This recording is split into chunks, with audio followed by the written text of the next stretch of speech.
Et s'il y a bien dans la région un pays où le conflit a débordé, tant sur son sol qu'à l'extérieur, c'est la Turquie.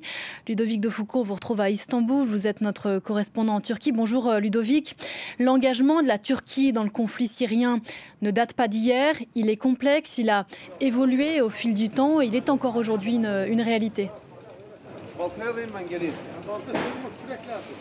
Oui, effectivement, dès le début du soulèvement en Syrie, quand la révolution a éclaté, la Turquie a rapidement pris position en faveur de la révolution contre le régime de Bachar el-Assad. C'est toujours la position de la Turquie qui est restée inflexible et qui a soutenu les groupes rebelles, qui continue de les soutenir. Aujourd'hui, elle les a agrégés, ces groupes dits modérés, dans une structure qui s'appelle l'armée nationale syrienne, à la solde de la Turquie. Elle s'en sert d'ailleurs notamment pour envoyer des combattants syriens parfois sur d'autres théâtres comme en Libye. Et elle est intervenue directement sur le sol syrien à 4 reprises au moins, lors de 4 opérations différentes depuis 2016. D'abord contre Daesh. D'ailleurs, la Turquie aime à rappeler qu'elle est la seule armée régulière de l'OTAN à être intervenue militairement de manière terrestre contre les combattants du groupe État islamique. Et puis après, et peut-être surtout, contre les milices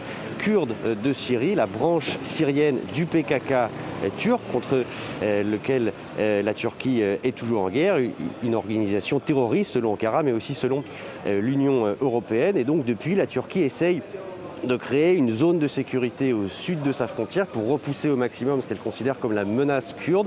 Elle veut empêcher que ne se crée une continuité territoriale entre les Kurdes de Syrie et les Kurdes de Turquie, un Kurdistan qui menacerait évidemment l'intégrité territoriale de la Turquie. Alors on a pu se rendre à Azaz, au sud de Gaziantep, donc à l'intérieur de la Syrie, il y a quelques jours avec Hussein Assad, qui est actuellement derrière la caméra, le correspondant de France 24 pour la chaîne arabe. On a bien vu que dans ces territoires sous contrôle turc, la Turquie était omniprésente. Les infrastructures sont turques, l'électricité est fournie par la Turquie, la poste est turque, les forces de sécurité locales sont formées, équipées, salariées par la Turquie, en lire turque d'ailleurs, la monnaie turque qui prend progressivement le pas sur la lire syrienne dans ces territoires. Les écoles ont été reconstruites par la Turquie, c'est la Turquie qui paye les enseignants et qui en profite d'ailleurs pour enseigner sa langue, le turc. Et quand on a pu s'entretenir avec le chef de l'administration locale, donc officiellement du gouvernement intérimaire syrien, qui le dit lui-même, qui est sous perfusion turque, il nous dit écoutez, il ne faut pas vous étonner de voir les Turcs. Vous, les Occidentaux, nous a-t-il dit, avec tous vos satellites et vos moyens technologiques, vous pouvez savoir quel journal je suis en train de lire. Vous avez vu tout ce qui se passait ici, vous avez vu comment on a été massacré et vous n'avez rien fait. Donc il ne faut pas vous étonner aujourd'hui que ce soit la Turquie dans ces territoires qui mène le jeu. Et la Turquie, aujourd'hui, très officiellement, à l'occasion du 10e anniversaire de cette révolution syrienne, demande à l'Occident, à l'Europe en particulier, du soutien, alors que le Parlement européen, il y a quelques jours, dans une résolution, demandait à la Turquie de se retirer de ces territoires qui, d'après le Parlement européen, elle occupe illégalement. Alors il y a cet engagement Ludovic turc en Syrie et puis il y a un autre marqueur qui là correspond au quotidien des Turcs, c'est la présence de centaines de milliers de réfugiés syriens sur son sol. Oui, effectivement. Alors là, aujourd'hui, je suis dans le quartier de Fatih à Istanbul. C'est un peu un petit Damas ou un petit Alep.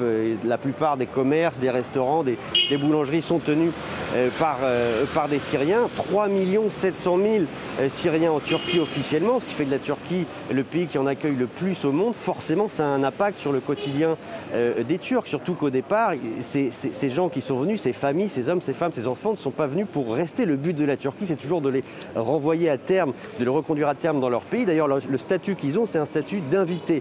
C'est-à-dire qu'ils n'ont pas la nationalité turque, ils ont une sorte de titre de séjour temporaire qui ne leur donne pas le droit de travailler. Sauf qu'il faut bien qu'ils travaillent pour vivre, ça fait 10 ans qu'ils sont là. Et du coup, ils travaillent au noir, et du coup, ça tire les salaires vers le bas, et du coup, ils sont victimes de discrimination et de mauvaise réputation auprès des Turcs. Et l'opposition turque surfe sur ce sentiment anti-syrien pour contester la politique syrienne du gouvernement. Donc il y a des problèmes problèmes effectivement démographiques, sociaux, avec cette forte présence syrienne en Turquie. Nous en rencontrons beaucoup. Nous avons aussi rencontré des étudiants qui, eux, obtiennent la nationalité turque. C'est le cas d'Ola, dont vous allez découvrir le portrait, que nous avons rencontré il y a 10 jours avec Hussein Assad et Shona Bhattacharya. Et vous allez voir, cette jeune Damascène est assez représentative d'une jeunesse syrienne en Turquie qui semble avoir perdu tout espoir pour une amélioration de la situation dans son pays d'origine, la Syrie.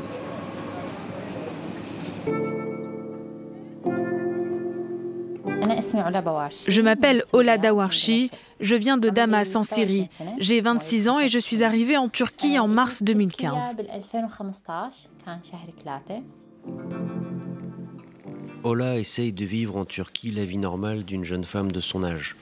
Aujourd'hui, cette étudiante qui rêve de devenir paysagiste réalise une vidéo pour les près de 20 000 abonnés de sa chaîne YouTube.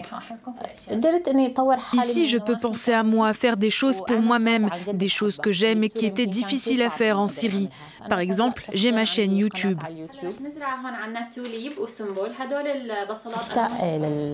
Ma maison me manque, ma sœur, mes amis, ma famille, ils sont tous là-bas.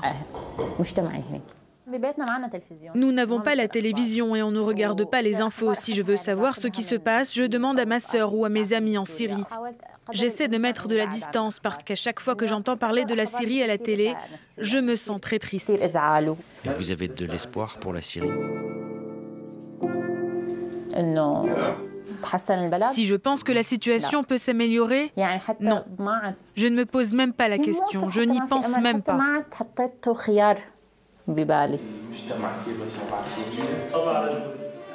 Ola a été choisie pour participer à un court-métrage qui raconte l'histoire d'une Syrienne qui s'adapte à un nouveau pays.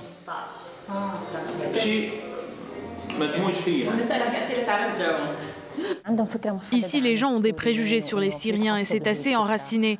Par exemple, quand je visite un appartement, les gens me rencontrent et voient que je suis quelqu'un de bien, mais ils ne veulent pas me le louer parce que je suis syrienne.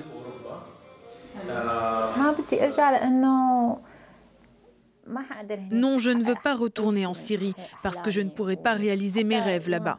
Mon pays est incapable d'assurer le nécessaire vital aux habitants. S'il n'y avait pas eu la guerre, ma vie aurait été tellement différente. Je crois que j'aurais été contente avec une vie simple, sans danger, sans peur de l'avenir.